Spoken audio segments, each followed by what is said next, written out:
Afternoon. Thanks for attending the Wednesday afternoon work session of the VOCC. We'll just head down the agenda. We have a couple executive sessions today, but we'll run those at the end of the meeting because I know people are here to speak on some other things. So first on Office of Public Defense. Ian.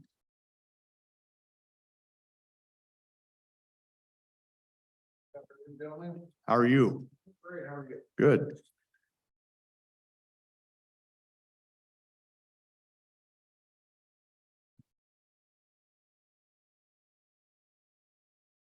To answer questions, I think, regarding mental health tax. Sure. Your light on? Oh, Yeah. there we go. Those work different in the courtroom. Sorry. So you probably maybe just start with the rundown and how you use those. Yes, funds, so what it supports. exactly. Yeah. So we have obviously several direct lines to mental health issues through criminal defense. We have a drug court attorney, Mr. Angelico. He also handles the mental health court. He also spends a good hour or two every Monday, Wednesday, and Friday with the folks that are at the local hospital on temporary holds due to mental health issues. So we are utilizing a good chunk of our allotted mental health tax to basically pay for his salary. A good chunk goes towards that. We have a juvenile safe court still. The juvenile court is really kind of pared down what we provide them. We were doing a lot of civil type work in the years past for juvenile court, but that's really pretty much been pared down to this safe court and then criminal defense. So a smaller chunk of what we've been allotted for mental health tax funding is going towards our sole juvenile court attorney, Ms. Foster. And then lastly, and I think most importantly, our staff has been increased by one whole member, Ms. Alicia LaFollette, who's been a full-time legal specialist in our office. Originally, she was going to be tasked with just assisting the attorneys that I just listed and doing their specific directly related to mental health work, but she's become a jack of all trades, so to speak. So she's doing many things, both with the therapeutic courts, mental health courts, as well as the general answering the phones and creating files, processing discovery that arrives from the prosecutor's office and everything else. So this has been a great benefit, obviously, to our budget, supplementing our budget one way or another, but it's allowed us to hire a whole extra employee that's really been integral in getting our office smooth and pretty smoothly up front. So currently it's used for, what would you say the FTE? It looks like one, definitely, but full-time legal specialist. Yes. Then how much on the other? So It's interesting how we kind of split up Mr. Angelico, obviously one person listed here twice on what we do. I would say it goes to close to half of his going salary rate, and he is a senior attorney in our office. Ms. Foster, it's more about a third. So put that together, you have over one attorney in our office whole, and then this entire legal specialist position as well.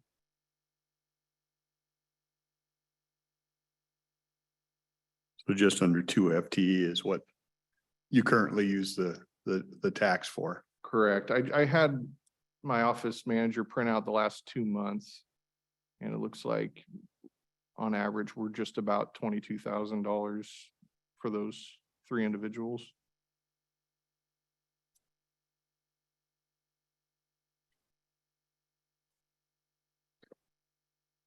So I think I misheard the numbers. The drug court attorney is a single FTE. Essentially, right? Essentially, yes. Okay. And the juvenile court attorney is essentially about a third, you said? About a third, yes. It Okay, used to and, be, it would have been more, but things have changed to the point where it's about a third. okay, and and Alicia, your legal specialist is approximately a third? I would call that a full. That's how full. Yeah. Okay.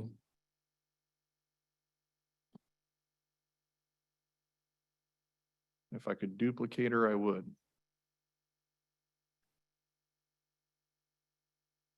Would that be for a half FTE each then? We're not going there. I'm just saying she's Yeah. really beneficial to the office. So your office mostly is responding to mandates of issues, are you not? Yes, So how would you deal without the equivalent to FTE? as we did before, I mean, it would just be added to our budget. Basically, these are people that we have to have. So prior to utilizing the mental health tax, these would just be salaried employees that we'd be increasing our budget to afford. Yeah. I think sort of that's kind of the choice we're gonna face in a number of these. Yeah.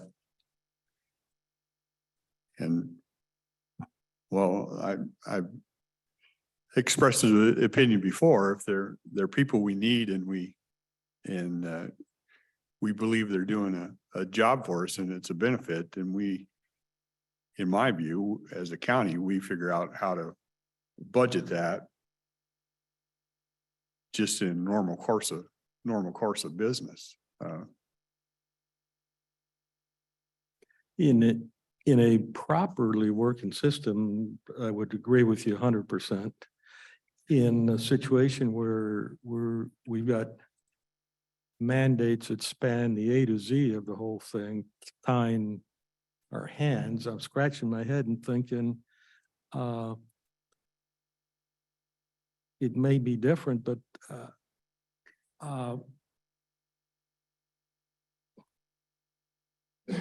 I'd certainly follow your lead is really what I'm trying to say on that. Yeah.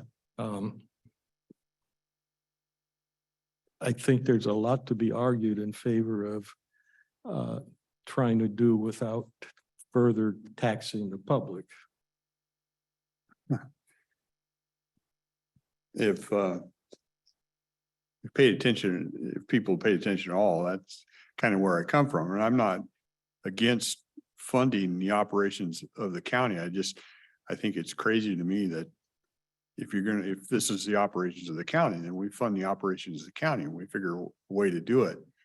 These never ending taxes this thing was set up for one purpose and it's morphed into FTE basically, right? I mean, it's morphed into people that do a job versus Right. services or whatever. And we're crunching our budget numbers now. Obviously, we're going into Yeah. that cycle. It'll be interesting because it's our first year utilizing the mental health tax at my office, comparing salary prior to the budget numbers with this supplemental. And I don't care for mandates either, because a lot of them come unfunded, but that's kind of, we need to work with the legislature and do that, but to fund them with, because at any point in time, whether we sunset it or somebody else sunsets it, you're always under the threat that it goes away. Right. And if it's actually a needed service and you make that determination, it shouldn't operate under the threat that it just goes away. Correct. In a perfect world, I guess. Yeah, I think underlining what you said, you're suggesting that we are stretching the use of something called a behavioral health tax, that we're really not focusing it on this person needing help, but we're spending most of it on our staff to help this person. And lots of charities are like that, where Yeah. they collect a lot of funds, but only a fraction ends up in the hands of the individual. I think I've recited probably till ad nauseum that since just categorically since 1965, the war on poverty started, and over the next 50 years, we spent on average $227,000 per fictitious family of four in that program. And we know we didn't give a family of four $227,000, but we built this monstrous architecture. Yeah.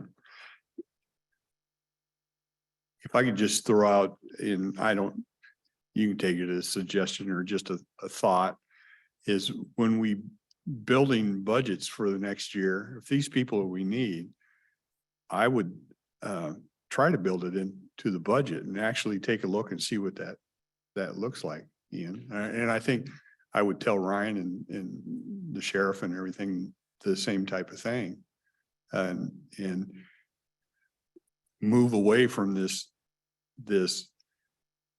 what could be temporary or funding that you're always under the threat of it going away, and just treat it like this is FT&E that we need to run the county type thing, and then we work with it within that realm. The danger of the sales tax is we've been high on it lately. So this 0.1% amounts to about 3.2, 3.4 million a year. What do we do if it drops in half and we're unprepared to handle that? Yeah.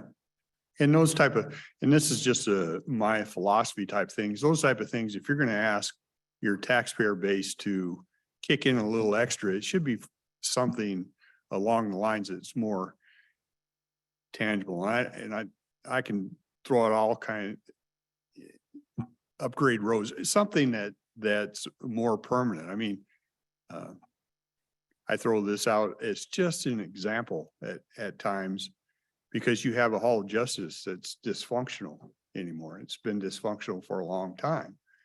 If you had something like that, over 10 years, you'd have $20 million to start fixing that problem. And here you have nothing, but you're paying salary. So if I'm going to ask the taxpayer to kick in a little bit, I think it's reasonable to be able to show them something at the end, right?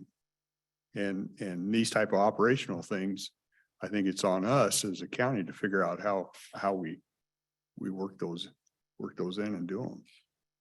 I'm myself interested to see what the budget looks like the attorneys need to remain, so they'll one way or another be in my budget.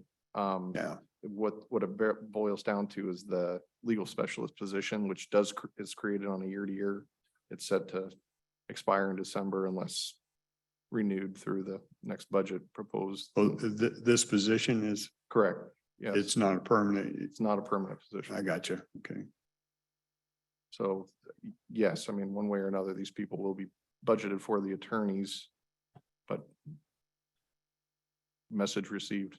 Well, I all I'm trying to say, and I'm not really trying to be threatening or anything. I'm just saying you guys depend on what could be a temporary fund.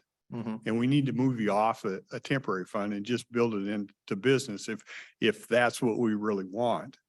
I mean, thinking back, I would hate to run my department and part of it is built on something temporary like that, and not the operations of the business. It would be, I'm trying to sit in your chair, and to me, that would be kind of difficult because you don't know that you're always going to get it. Right. And when you find good work, you want workers, you want to hold on to them. So Yeah. It makes me think about the budget for HHS. That's largely grant funded.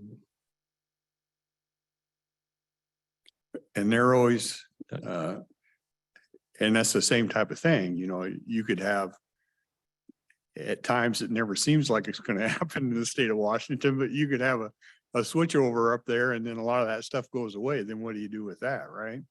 It's tough to sit in that position. Yeah, one of the things I've done is when I talk to the public, I've suggested that at least I'm very careful, I think you are too, with spending your money. So I want them to tell me, do they want to continue to add the 0.1% sales tax? I advise them saying, 0.1% here, 0.1% there, and so forth, eventually end up with a sales tax of the kind they see. How I can assess what the public wants to do, I don't know. I do know that they want police. They want law and justice to operate, and we spend 3/4 of the budget on that. And some of it is supplemented from this. If you gather that I'm conflicted over this, you gather accurately. I just simply don't know what the right thing is to do. I think in general, programs that help with infrastructure or the case of our fundamental obligation, which is law and justice, it's a little easier for me to handle that. But we have caused ourselves so many problems that I think largely we're dysfunctional, and we cater and make excuses for the lowest common denominator in society. I know that sounds evil, but that's a prescription to committing societal suicide. So I'm looking at the big picture, but I have to be in the real world also.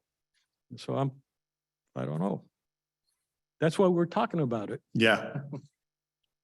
I still think it to me, being a numbers guy, I'd like to see you try and incorporate it into a budget and we just see what it looks like. And I know that is coming due and we don't have decision on this till towards the end of the year. So the whole process here is just to gather information to make sure that we try and make the best, most sound financial decision we can make, at least from my point of view. But that's the world I come from. So, to add to this conflict, what would we be doing if we didn't have the landfill? How does Wakaika handle its obligations? yeah, I don't know if I have an answer for that, Art. Yeah. I'm afraid to even ask, actually. Yeah. So Not trying to make this one way on you, Ian. I have no answer for the it landfill. sounds like, these people are all, you're stuck with some mandates and they're fulfilling that need. And it sounds like the one gal has really provided some benefits that. Right, it was a above and beyond. temporary hire. We needed the help and she's kind of earned her spot. So I think budget wise, it's smart to, like you're saying, not create this constant yearly renewal based on funding that might not be there, just to crunch the numbers and see what it would be to come and request just to add her. Yeah. But we're crunching numbers now. We just got the email this morning about the budget due dates and everything. So now's the time to do it. It seems like it's a time to at least explore that. yeah. It's maybe some other people in the audience want to speak. Yeah, we're open. If anybody else wants to chime in, you're more than welcome to. I was just admiring, he's already working on the budget after receiving the email this morning. Well, I It's been a think, shock. Yeah. I was like, oh my gosh, yeah, it's time to do that. I think he's heard of your techniques for insistence. But it just doesn't feel like I'd be doing my job if we didn't. I don't want to make a decision on something without seeing the whole picture. And to me, the whole picture is, can we afford these things if they're needed and doing the job? If we can, that's where it should be versus a temporary sunset tax. Right.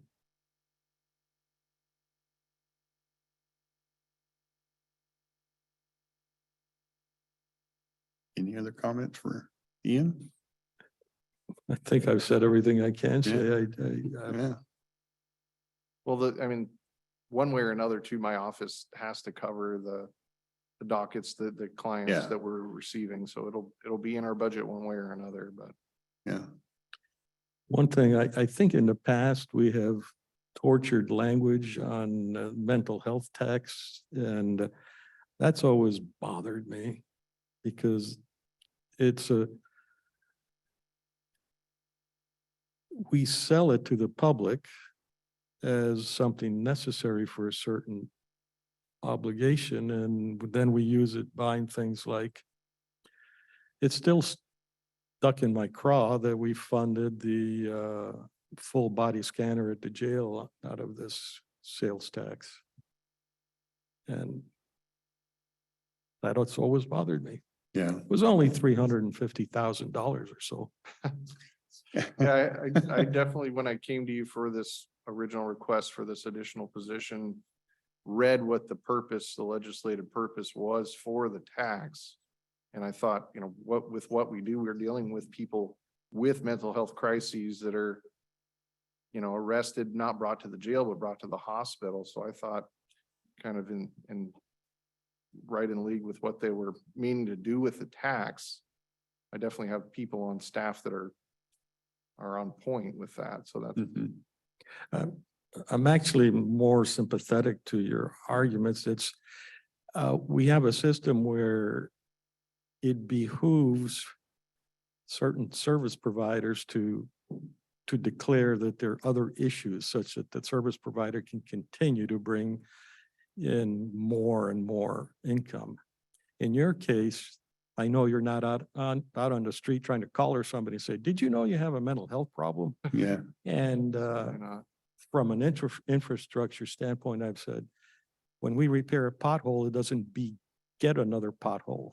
But when we beget a tax, it lives forever almost, and that's an issue. Ronald Reagan said, closest thing to eternal life is a government program.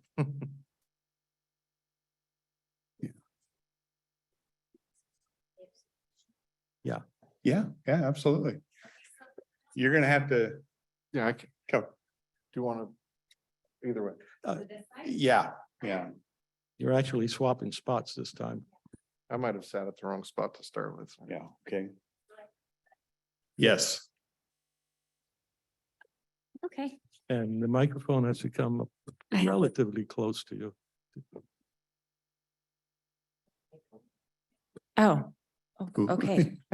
So for the mental health court and drug court. So Charles Angelico is helping those who are sitting in jail for a mental health.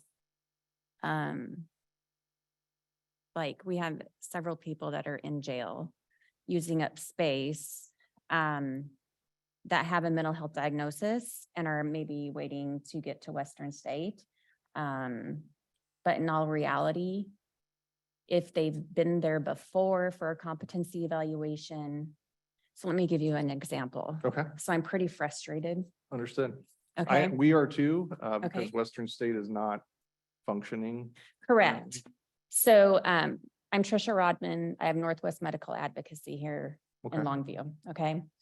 I worked with a client who was at Western State, then went to Supreme Living. Mhm. I worked with DSHS. I worked with Providence Behavioral Health to get him home on an LRA. I got him in assigned with one community mental health center who was to manage the LRA. The other community mental health center was to provide the services.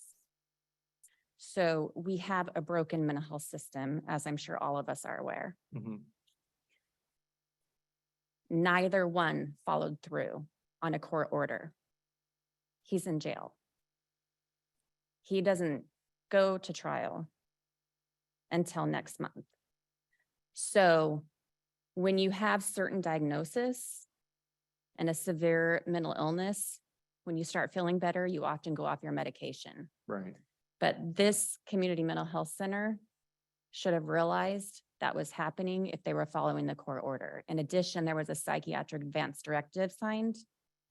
And that gave the mother the option, because when he was stable, he said what he wanted to happen to him. So, but yet she was encouraged to file a no contact order, which got him in jail. The communication between all these agencies and providers, and I've reached out to his public defender twice via email and phone call, and I haven't got a response. I've offered to go get an ROI signed to speak with her, and I'm still not getting a response. So I guess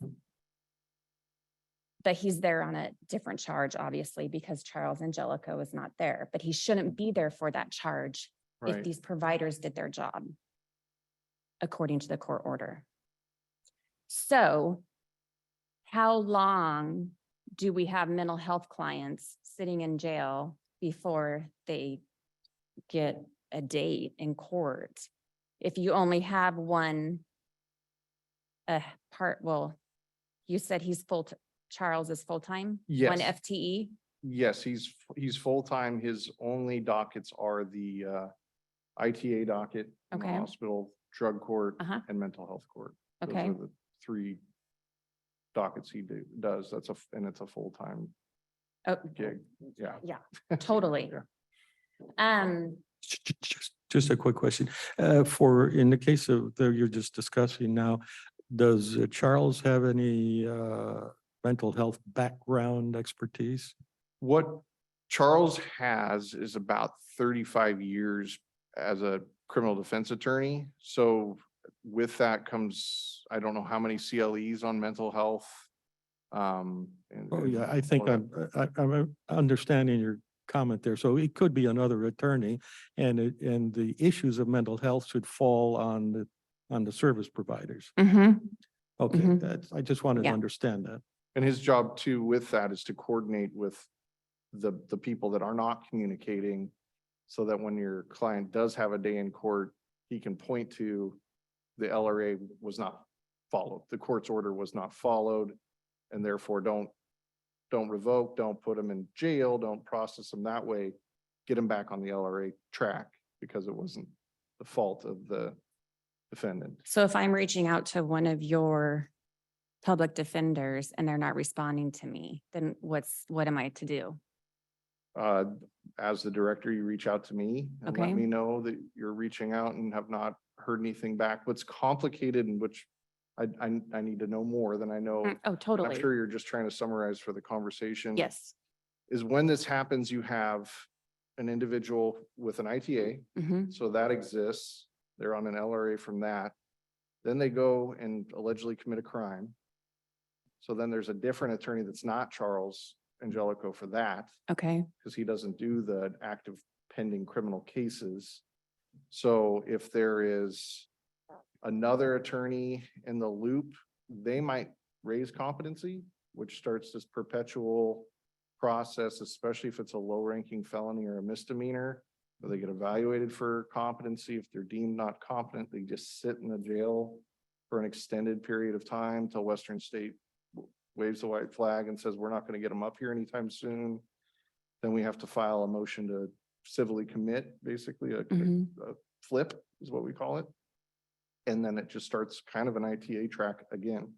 So you have kind of layered cases where we've already started with a mental crisis where they're brought to the hospital, but then we end up with a no contact order, which is a nemesis of anybody dealing with mental health court and families that are dealing with this stuff. Then you have a criminal case with a completely maybe newer attorney if it's a misdemeanor. So we're dealing with district court attorneys with maybe 1, 2, 3 years experience. They're not maybe up to speed on what's going on with the mental health competency process. So it becomes a layered mess, Mhm. with lack of a better description of it, where not only do you have different mental health providers not coordinating with each other, maybe one attorney trying to get things going, but then the one that's actually moving it in court completely unknowing of what's going on your level where you're trying to get them services and everything else. So I'd need to know a name, which we don't want to obviously put on the record right now, but we'd have to kind of figure out who that attorney is, because they're leading the path really if there's a new criminal case, because they're on that court's schedule. processing that case if competency hasn't been raised, Okay. which I don't know if competency's been raised on that issue. If it sounds like they went off their medications, a very good chance that attorneys raise competency, which pauses all proceedings until competency is restored. And like I said, Western State's not doing it right now. Western State Correct. is just not doing it. So we have had, when I talk to people in the community about it, it kind of scares them, but there's a lot of people that are charged with felonies that just sit in the jail for 60, 90 days. And then they're flipped. They have a DCR evaluation to determine if they're a danger to themselves or others. If they're not, they're just released. And they're almost bulletproof. They're almost, above the law, so to speak. Right. But if they were successful and stable on a set of medications Mhm. for their diagnoses, then who's reaching out to the past providers to figure that out? That would Just- not just be Mr. Angelico, that would be also if they're in mental health court, the mental health court coordinator, the actual advocate for them in mental health court. So how do they get to mental health court? You have to apply, you have to have a certain criteria, lack of criminal history, there'd be a disqualifying offense, Mhm. serious violent crimes, sex offenses, things like that. Proof that that you're amenable to treatment, that you have a providing doctor, a medicating doctor. And then basically your attorney's not Mr. Angelico, because he takes the case over once you're in mental health court. Your original attorney, like I said, for this misdemeanor charge of a no contact order violation, that person has to apply you and advocate for you and get you approved and accepted into mental health court. And their roles are pretty full right now too. And we have a different provider in the jail who does the medication. Yes. So what your question is it takes a small village of people, including Mr. Angelico, including a different attorney on a different case, all coordinating together. Mhm. So, what I would like to do for you is let you know who that other attorney as well is, because as soon as that person, Mr. Angelico, you, and maybe a family member without a no contact order are in league with each other, that's enough to kind of move forward. But it takes a small tribe It of folks. definitely does. And it also, we have to make changes Yeah. I- because it's not okay. But I won't speak. I have other things to talk about, but not to this part. So Okay. thank you. Of course, and I can give you my name and. Perfect. number, So of course. you're not going away, are you? Well, I was gonna go sit. I can stay. Well, I've got some questions if it's all right with the chairman. Mhm. So just to be sure I understand, you are a mental health specialist of some kind. I do not have, no, I am not a mental health specialist. I've worked in the behavioral health field for over 15 years. And I'm sorry, my hearing isn't quite as good as I'd Oh. like, the acoustics. Could you repeat what you just said a little Yes. more slowly? I am not a mental health. I don't have a Right. license, but I've worked in behavioral health for over 15 years with different providers in the area, and then opened up my own business to advocate for those who are struggling to connect the dots. Okay, I'd like to ask a very difficult question. I'm not sure that I can ask it without polluting the answer, which is, we're talking about in a clinical sense, pardon the use of the double meaning, of spending $3.2 million. And we have an argument that says we don't want to do that if it's just a constant sink of something we ought to take care of ourselves without the extra tax. Is there something you would do with that 3.2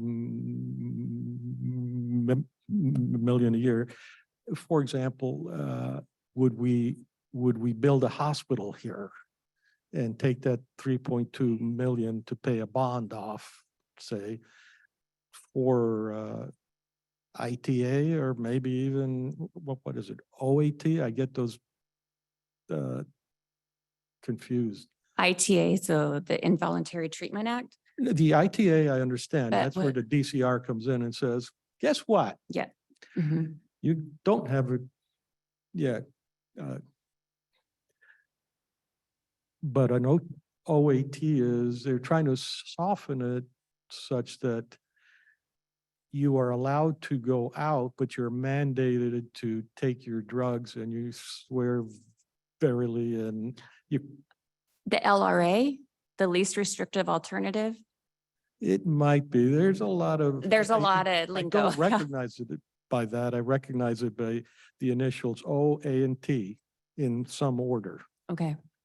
And that's a problem I'm having, because I also hear from the street, and that's certainly open to challenge, that there are places like up in Tacoma that have mental health hospitals. I don't know what kind exactly, not Western states, that have about half occupancy because they cannot hire the staff. They just staff not available, which is maybe transient, but it's maybe induced by the COVID vaccine issues and all that.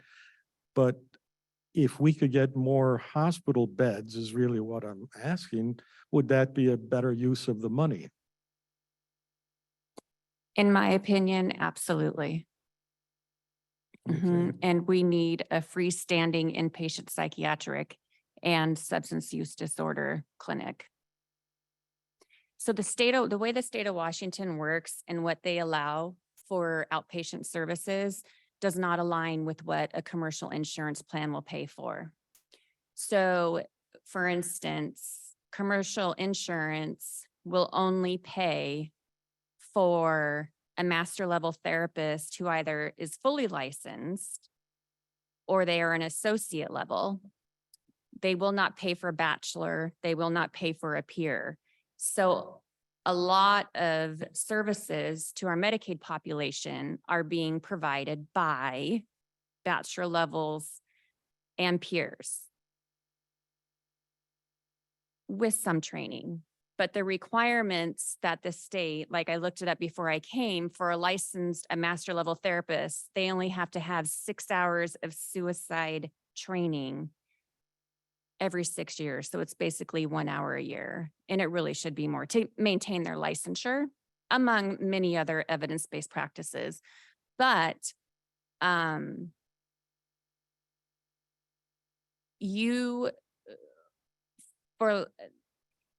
it's hard to get contracts with commercial insurance companies if you do not set up your programs to their requirement.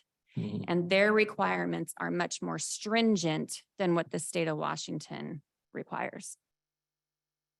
And it's not just the Medicaid population who's suffering. Yeah, no, that's part of my contention, that a lot of things are messed up. The legal system is such that any service provider can be sued, and so they're going to try to prove that they actually have the best staff in the world, and therefore it's not their fault. I think it's the attorney's fault. Okay, Well, thank you. I appreciate you taking the time with the conversation. That was educational for me. I Very much echo appreciated. the need for more beds. I mean, we have Eastern State and Western Western, State. that's it. So I Yeah. mean, that's Yeah, not enough. No, and 3.2 million isn't enough for us to do anything without some further understanding of a agreement with neighboring counties or something like that, but yeah, um, okay. thank you. Thank you, Ian.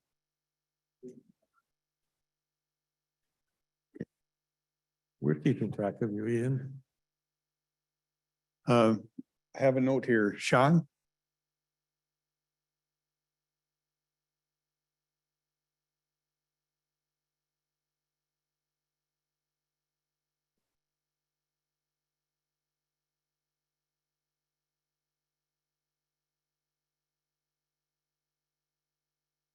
Good afternoon.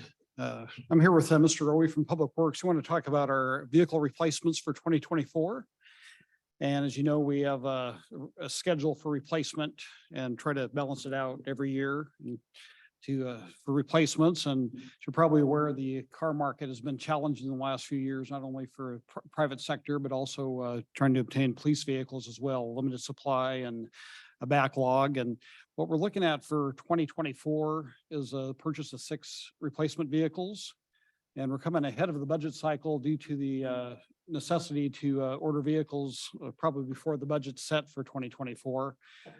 Currently, Chevrolet is one of the vendors. They're going to have an opening for orders for 2024 in September or October. They haven't set the date yet. And Ford has not set their order window. Normally, these are a very narrow window and you got to be ready to jump on it when they open up the order schedule. The last couple of years, we've benefited because locally Bud Clary, both their Chevrolet and Ford dealerships have the state bid for police vehicles. So essentially, all the police vehicles that are Ford or Chevrolet in the state do come through Longview. And been able to use that local relationship with them to obtain our vehicles. So it's been an ongoing challenge, as Sean can attest to, trying to scramble and deal with limited supplies, backlogs, orders canceled and that sort of thing. So what we're looking at for these 6 vehicles, currently 2 of the ones that are like to replace are currently out of service already due to being damaged. One was hit by a drunk driver here recently and was taken out of service. And another one, one of our drone operators was called out in inclement weather and had an accident that resulted in essentially being totaled out. So those are 2 vehicles, and we have 4 other ones that are still in service. We're going to rotate out as new vehicles come online. So I know if you have any additional questions, Mr. Rowe has no information on the vehicles we're looking to replace and move forward. We just want to have the money set aside already in the reserves for this, be able to have authorization. So when the opportunity comes, we'll be able to jump on it and get in line. And an example of that, we're still waiting for some of our orders from last year. We just got a couple of those in here recently, and we heard from Ford here about a month ago. We had a couple hybrids we're looking to get. They let us know that it's questionable if we'll be able to get those. They have canceled some orders for other agencies. They did offer us a gas version instead. So we've looked around, talked to Chevrolet as well, and Clary has a couple, I think, can commit to getting us some Tahoes, the 2023 year model that they have coming down the pike. So would hope to, with authorization, commit to Clary to get those 2 replacements for the ones that we have that are damaged, and then be ready to go into the 2024 order cycle and get those orders in when the window opens. And it's taken a long time to get these vehicles. Once we even place the order, it can take up to a year or longer to get them out on the road for us. So that's where we're at and what we're asking for at this point. So it's normal replacement schedule. We're just trying to get ahead because their lead times have grown. Yeah, and the opportunity to actually order vehicles is very limited. I think it was last year Chevrolet had a 24-hour order window that I think wow. we missed, weren't aware of. And fortunately, we were able to work with Clary's. They'd ordered a few extra, and we were able to work with them and get some of the vehicles we wanted to order because of that local relationship. But it's very challenging. And in the past years before this, the order window was usually, I believe, in May or June of the year, and then you could expect vehicles to start rolling in towards the end of that year. Where we're at now is they push that out, and even getting delivery on vehicles is like can be up to a year. The fact that you're having so much trouble kind of is the impetus for asking, how are you getting along with like at least 2 fewer vehicles? Well, a part of that is we've had some openings that we haven't been able to fill. We're getting there. We're going to actually, your final opening, we have somebody in the final stages of being hired, but within a few days of making that offer, we have another deputy who's retiring here towards the end of July. So we've been able to do a little bit of shuffling of that. And part of that's just hanging on to older vehicles longer.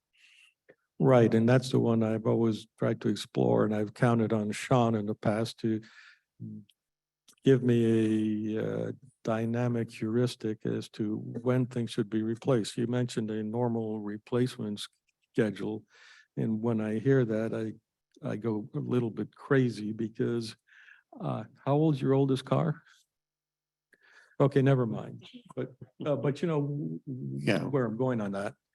Well, I have a 96 truck, but I don't, Yeah, and it's, so Sean, you were going to address how we're doing the replacement schedule? So first, just want to start off by saying, thanks for letting us come in today. And we do maintain a reserve vehicles of 5 vehicles so that when cars are damaged and need to be repaired, we do have something to use there, but we are seeing a lag time on getting cars repaired as well. So we may need to review how many cars we're The keeping lag time is due to the parts or the labor? to the parts to arrive. Okay. And so these 6 cars that we're looking at today, as Sheriff Thurman said, 2 of them are in essence totaled. We'd like to move those into the 23 budget year and start that process as soon as possible. And then the remaining 4 are all close to 100,000 miles currently. And so by the time that the vehicle arrives a year from now, we'll see it close to the 120,000 miles that we want to replace it at, take it out of a public safety service and use it in a secondary market if we can, or auction at that time. Excellent answer. So then the next question is, you were, Sheriff, you were dealing with hybrids. How's that working out for you? Well, in general, they've been okay. We had some gas savings. However, for example, one of our new ones this year, we did get put out on the road here a couple of weeks ago. It had a major failure, 2,000 miles. It's going to be under warranty. It had oil wound up getting mixed into the coolant system somehow. It indicates some kind of major failure somewhere. We haven't got, I don't think, the answer back from Ford on that. But overall, the ones we've had have been, I don't think any additional maintenance costs generally or problems with them more so than the other ones, really. There is an upfront cost, they're a little bit more, but there is fuel savings. We're just facing right now the challenge of even getting them available. You don't have any EV only vehicles No, we do not. and you don't intend to do that, right? Not currently. I actually just saw the news article the other night. New York City is doing a test program with that, but I think that right now there's limited range on those until they can Yeah, I mean, boost that up. And I'd hate to have the deputy out in the Cougar area saying, well, the county said that we're going to put in a charging station here, but okay, no, Yeah. that's not on the horizon that I'm aware of. So yeah, the charging station could be, I think. But don't hold your breath, of course. So the four vehicles that you're interested in, what kind are they? well, there's a total of 6. There's the 2 totaled ones that, like I Yeah, said, we I'm have a sorry. line on. Yeah. Those are Tahoes. We have a line on, could get. The other 4 for next year, 3 would be Tahoes, SUVs, and the 4th would be a truck, which would be for our search and rescue deputy, who does search and rescue and also pulls our boats around and that sort of thing. A truck is defined as? In this particular case, it's the 3/4 ton crew cab truck. Got it. Okay, thank you. I'm okay. yeah. Thank you. Well, thank you very much. Nodding heads, yes. Then I'll take a ride in one of the new ones whenever it gets here. A year from now. I had a, Yeah. I had a drive along with a Brad quite some time ago, and that was kind of interesting. Yeah. No. In fact, I wasn't in it because it was a new car, right? Yeah. You were trying to educate me. You weren't in the back seat, were you, Aaron? Dang.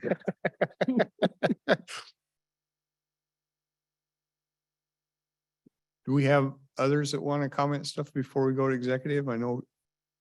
Did you have some other comments you want to make? Executive sessions could be long, so Yeah. trying to make sure you have a chance to talk before we head into those. Oh, it worked. So I watched the video from, I think it was the last planning session when the behavioral health unit and was here to talk about with the mental health tax. And I'm when, excited. when the Board of Health, the last Board of Health meeting? No, I think it was the mental health. Oh, the last For the- workshop. Okay, Yeah, the Okay. last workshop. okay. So I was under the impression with the behavioral health units, and I think Arn mentioned this, that they would be embedded with the police force and be going out to all these different calls. Again, the level of providers, I question, like, I know Brittany who spoke, she's fully licensed, so she's a licensed mental health and family therapist. But we have so many different agencies and services. We keep putting Band-Aids on everything, thinking it's going to be the fix. But what we really need is we need people to follow through and connect the dots for a lot of these individuals who are repeats, right?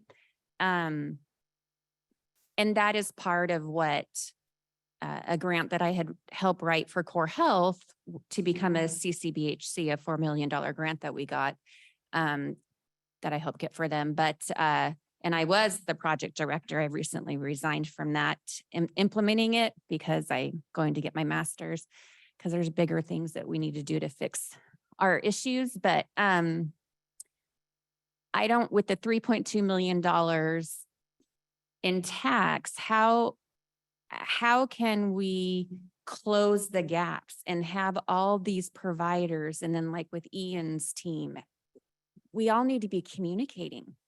Even if you do the same services, we shouldn't be siloed. If I might make a comment, it's a little bit anecdotal, which you should look at as kind of nervous about, because anecdotes, you can prove anything. When my father was at OHSU, I drove down every day for 2 weeks. He had kinds of issues, but he was singular in that he had a neobladder. So his original bladder went, and they did a bowel resection and used that for a bladder. And that meant that the inner lining of the bladder, which usually doesn't flake off, it does with a neobladder because that's your intestines always replenish their walls. And OHSU operates on 3 12-hour days, and they do some kind of overlap.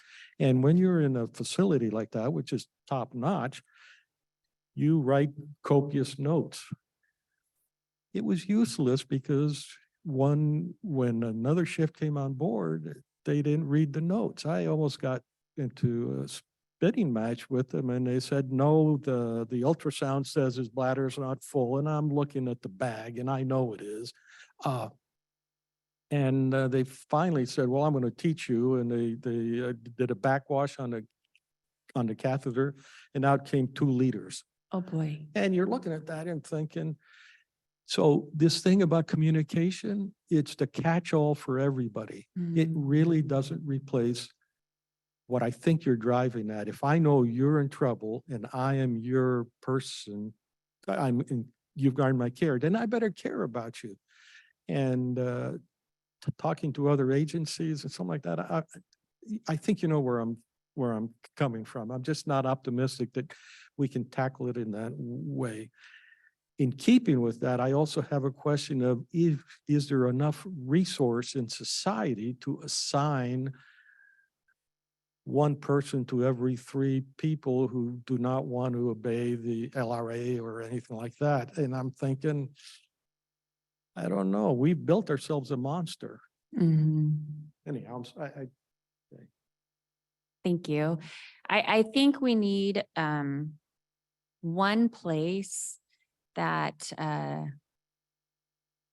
people can go to if they need help signing up for insurance, if they have questions about different mental health providers, substance use, primary care. I believe Family Health Center at one point had that, and they do have on their website, because I went to it recently, they have some information, but it's not up to date. But we really need to keep a website or have another, where people, that's where they start. And then they can follow them through and get them linked into all these services and report back. A lot of the county contracts don't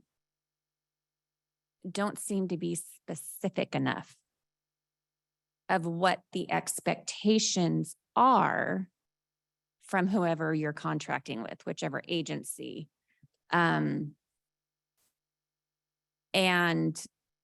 that's key. I don't know how to deal with that. Before your time, Rick Family Health Center operated the syringe exchange program.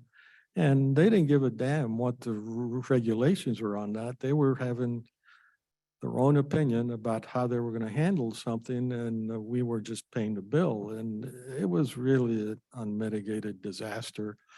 So we bailed out of it. And I'm afraid that in most cases, the dedication is to one's job, not dedication to solving a problem. I don't know how to deal with that. We have societal standards are now where I don't think the ethics are, well, that's gray hairs talking. The gray hairs talking. Oh, he's got gray hairs too. Yeah. Even though I'm the youngest. Yeah, almost old enough to be his father. Oh, I don't hear anything that I disagree with you on. Getting to that point is a Yeah. difficult path to get everybody there, but I don't disagree with what you're saying. I think it should be a goal. How we get there, I don't think is easy, but I'm not opposed to working hard if we think we can do it, but okay. Thank you. So you're going back to school, huh?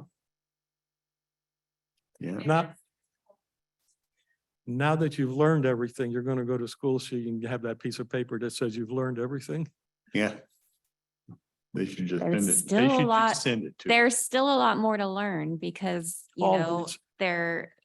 the way reimbursement's going to change is to value-based contracting. So value-based reimbursement, and it's going to be on how the success of your clients. I mean, there's other things that go into that, but that's part of what SAMHSA, so the federal organization, mental health and substance abuse, that's what they're requiring is to do your initial intake of questions, a reassessment and a discharge so you can track, because how can we get better if we don't know Yeah. how we're doing, right? And Absolutely correct. Uh, And I've been unable to get an answer to that question in 6.5 years. I don't think they want to answer that question. that should be the basis is reimbursed upon success instead of dollars upon bodies type thing. Yeah. Yeah. Yeah. So we'll see.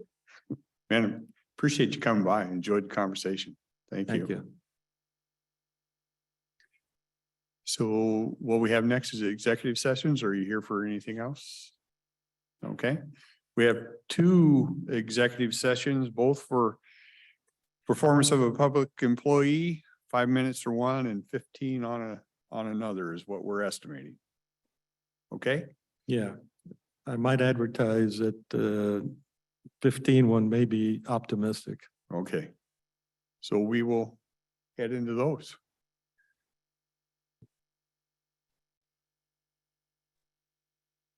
The board is extending the executive session for a period of 10 minutes until 2:58. The board is extending the executive session for a period of 5 minutes until 3:12.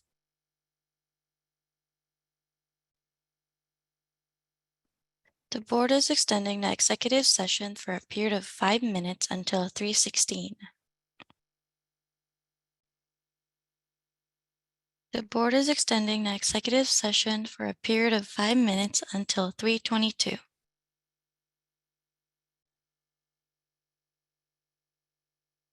We're back from executive session. No decisions were made. Anything else for today?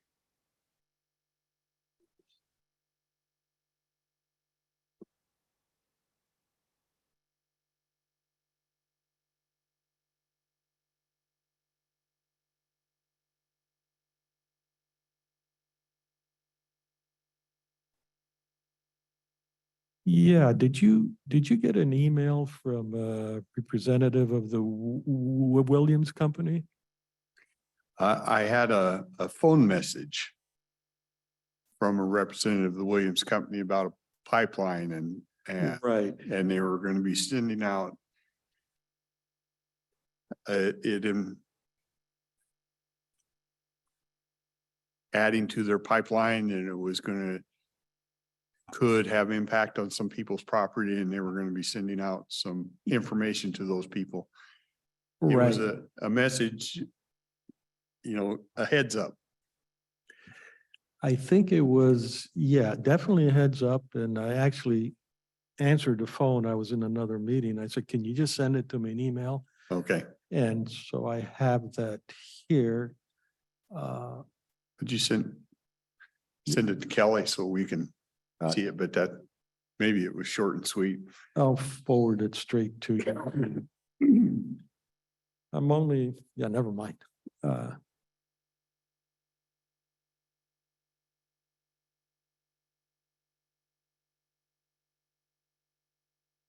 Should be at your computer in a moment.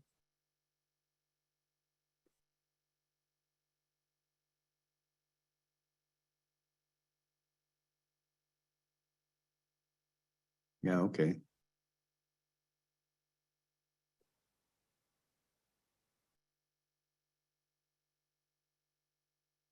I interpreted this as a request, an alert that they may request us to do a eminent domain.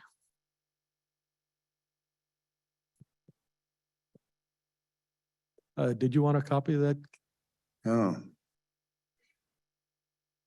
Kelly? Did you want a copy of that? Sorry, I should have done that. so project to provide more reliable supply to business and landowners may need to acquire parcels of land, so they'd have to try and get agreements with the landowners. Yeah. I don't see that they're asking us for anything at this No, point they're in not. time, They're but they're heads just up. giving us a heads up. Yeah, and pipelines are going to always cause people to get upset Yeah. on one side or the other. And so I think they're used to that, and that they're saying they may need our help. Yeah. I think I'll share that on Tuesday With with just, the public. oh, yes, absolutely. Just share it on Tuesday. Yeah. Tell them this is what we got, so they have a chance to digest. I'm not optimistic. Yeah. Yeah. May end up in some heartburn. Everybody, Yeah. it's a no-win position Yeah. for anybody. I remember the last pipeline discussion, I don't even remember how many years ago, and that was pretty emotional. Was that here in the county? Yeah, they were. Oh, yeah. Kind of out in Lexington Northwest area. Innovations was going to be Yeah. the issue, and Yeah. Yeah, this is a political Yeah, thing. but we will share it. I think that's proper. Yeah. Okay. Anything else? Okay. We will adjourn. Thank Okay, you. Thank you.